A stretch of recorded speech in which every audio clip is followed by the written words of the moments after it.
Klaipėda tapo didžiosios Lietuvos vartais į pasaulį. Jos širdį plakė būtent va šitos katedros širdis. Nes tuo metu čia jinai buvo gyva. Atstatė tą labai trokštamą ir saugojimą savo šeimos, savo čia gyvenimą ir savo valstybių nepriklausomybės.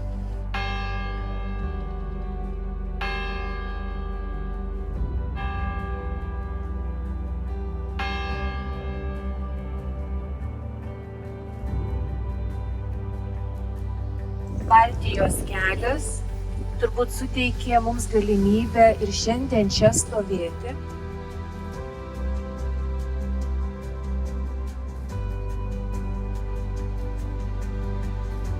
Šitas kraštas, tėve, tu juk žinai, kad buvo atviras visiems. Ir šiandien palaimink mus, kurie esame atviri. Stojame ant pamatų buvusios, esamos ir būsimos bažnyčios. Reiškia ant pamatų praeities, šiandienos ir ateities.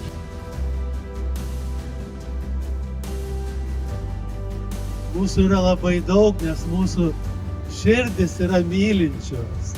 Ir kiekvienoje mylinčioje širdyje yra tūkstančiai žmonių.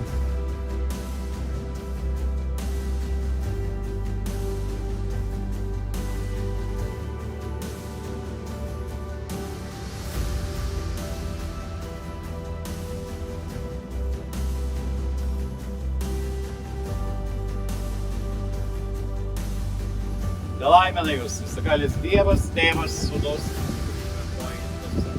Amen.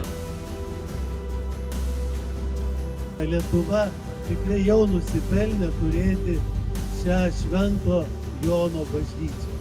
Tebūnie.